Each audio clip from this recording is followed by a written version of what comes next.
You are not your job. You're not how much money you have in the bank. You're not the car you drive. You're not the contents of your wallet.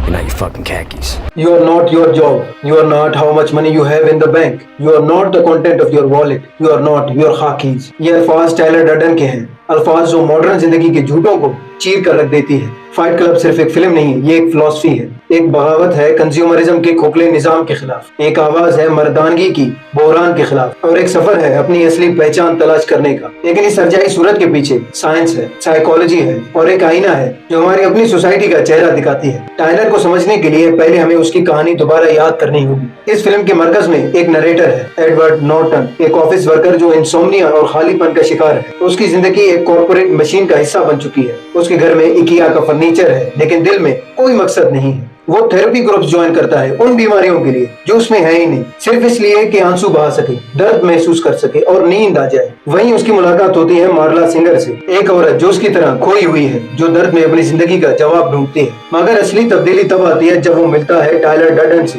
جس کا کردار خوبصورت طریقے سے Brad Pitt نے ادا کیا ہے۔ ایک ایسا شخص جو آزاد ہے، نڈر ہے، وہ سب کچھ ہے جو نریٹر کبھی بن ہی نہیں سکتا۔ نریٹر کا گھر جل جاتا ہے اور اس کے گھر کے تباہ ہونے کے بعد وہ ٹائلر کے ساتھ رہنا شروع کر دیتا ہے۔ یہاں سے پیدا ہوتا ہے فائٹ کلب، ایک انڈر گراؤنڈ جگہ جہاں مرد ایک دوسرے کو مارتے ہیں، نفرت کی وجہ سے نہیں بلکہ اس لیے انہیں کچھ اصلی محسوس ہو، کچھ ریئل لگے، اور یہیں سے ٹائلر ڈرڈن کا فلسفہ شروع ہوتا ہے۔ اصلی سچ یہ ہے، ٹائلر اصل میں ہے ہی نہیں، وہ نریٹر کے ذہن کا ایک حصہ ہے، ڈس ایسوسیٹیو آئیڈینٹی ڈس آرڈر کا نتیجہ۔ سائیکالوجی کہتا ہے جب انسان اپنے ارمان اور درد کو دبا دیتا ہے تو ذہن کبھی کبھی ایک نیا چہرہ بناتا ہے، کچھ نیا تخلیق کرتا ہے۔ ٹائلر وہ سب کچھ ہے جو نریٹر چاہ کر بھی نہیں بن سکا۔ وہ طاقتور ہے، آزاد ہے اور باغی ہے۔ کارل جنگ نے اسے کہا تھا the shadow self، ہماری وہ اندھیری روح جو ہم چھپاتے ہیں۔ ٹائلر اصل میں دشمن نہیں ہے، وہ اسی کا حصہ ہے۔ ٹائلر کہتا ہے the things you own end up owing you۔ 1999 میں یہ فلم ریلیز ہوئی تھی، لیکن آج بھی یہ جملہ آگ کی طرح لگتا ہے۔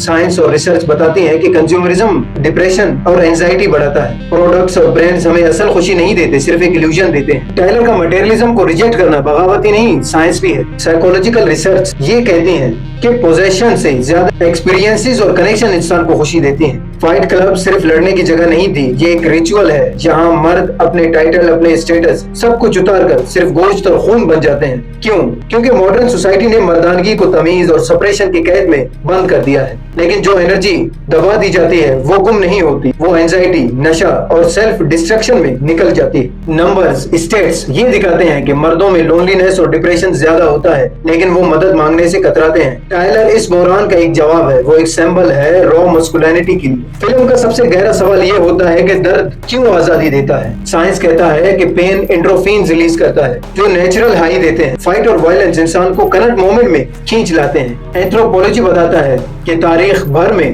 پین ریچولز نے مردوں کو جوڑا ہے، انہیں ایک آئیڈینٹی دی ہے۔ فائٹ کلب ایک نیا مذہب بن جاتا ہے، بیسمنٹ اس کا چرچ ہوتا ہے اور خون ان کا بیپٹزم۔ ٹائلر کیوس ہے، انتشار ہے، لیکن مارلا سنگر اصلی سچ ہے، وہ بھی اتنا ہی بروکن ہے، اتنی ہی سچی ہے۔ نریٹر اس سے کھچتا بھی ہے اور ڈرتا بھی ہے کیونکہ وہ اس کے اصلی خالی پن کا آئینہ ہے۔ ٹائلر مارلا کو دور رکھنا چاہتا ہے کیونکہ پیار کا مطلب ہے سرینڈر، اور یہ ٹائلر کی فلسفی کے خلاف ہے۔ مارلا وہ پول ہے جو نریٹر کو اس کی اصلی پہچان تک لے جاتی ہے۔ فائٹ کلب بڑھتا ہے، ٹائلر اسے بدل کر پروجیکٹ مہم بنا دیتا ہے، ایک آرمی جو صرف ٹائلر کے حکم پر چلتی ہے۔ یہ آئیڈیاز کا اصل خطرہ ہے۔ آزادی کا نعرہ اکثر ڈکٹیٹرشپ میں بدل جاتا ہے، ٹائلر ایک سیویئر سے ایک ڈکٹیٹر بن جاتا ہے۔ سوشیولوجی یہ سمجھتی ہے کہ جب انسان خود کو بہت ہی زیادہ طاقتور محسوس کرتا ہے تو وہ ایکسٹریمسٹ گروپ جوائن کرتا ہے جو انہیں پرپس دیتے ہیں۔ پروجیکٹ مہم اصل دنیا کا ریڈیکل گروپس کی طرح ہے۔ فائٹ کلب میں ایک انفارگیٹیبل کردار ہے، رابرٹ پولسن، ایک نرم مزاج انسان جس کا دکھ اسے فائٹ کلب لاتا ہے، لیکن جب بوب ایک مشن میں مر جاتا ہے تمام گروپ چلاتا ہے his name is Robert Polson. یہ لمحہ اصل میں انسانیت کے مٹائے جانے کا سمبل ہے۔ ایک شخص کو ایک نعرہ بنا دیا جاتا ہے۔ بوب کی موت وہ پوائنٹ ہے جہاں نریٹر کو سمجھ آتا ہے کہ ٹائلر کا بغاوت اب تباہی بن گیا ہے۔ کلائمیکس میں نریٹر ٹائلر کا سامنا کرتا ہے، وہ سمجھتا ہے کہ ٹائلر اس کے ذہن کا حصہ ہے، اسے مرنا پڑے گا۔ نریٹر اپنے آپ کو گولی مار کر نریٹر ٹائلر کو ذہن سے مٹا دیتا ہے. یہ سمبل ہے جنگیان سائیکولوجی کے شیڈو انٹریگیشن کا. اپنے اندھیروں کو مارنا نہیں بلکہ سمجھنا اور کنٹرول کرنا اصل آزادی ہے. آخری سین میں نریٹر مارلا کا ہاتھ پکڑتا ہے. جب عمارتیں گر رہی ہوتی ہیں محبت اور تباہی ایک ساتھ ہوتی ہے, ایک نئی شروعات ہوتی ہے. ٹائلر ڈرڈن صرف ایک کردار نہیں ہے, وہ ایک آئیڈیا ہے. وہ ہم سب کے اندر ہے, وہ آواز جو کہتی ہے کہ ہم اپنے جابز, اپنے برانڈز, اپنے ویلیٹ سے زیادہ ہیں. وہ آزادی کا خواب ہے اور ساتھ ہی تباہی کا ڈر بھی. سائنس دکھاتا ہے کیوں ہم بغاوت چاہتے ہیں, سائیکالوجی سمجھاتا ہے کہ بغاوت کے نتیجہ کیا ہوتا ہے, اور ٹائلر ہمیں یاد دلاتا ہے کہ اکثر سب سے بڑا دشمن وہ ہوتا ہے جو ہم اپنے اندر بناتے ہیں. It's only after we have lost everything that we are free to do anything. یہ ہے ٹائلر ڈرڈن کا فلسفہ, اور یہی ہے وجہ کہ وہ کبھی اصل میں مر نہیں سکتا. Thank you. ملتے ہیں کسی اور ویڈیو میں.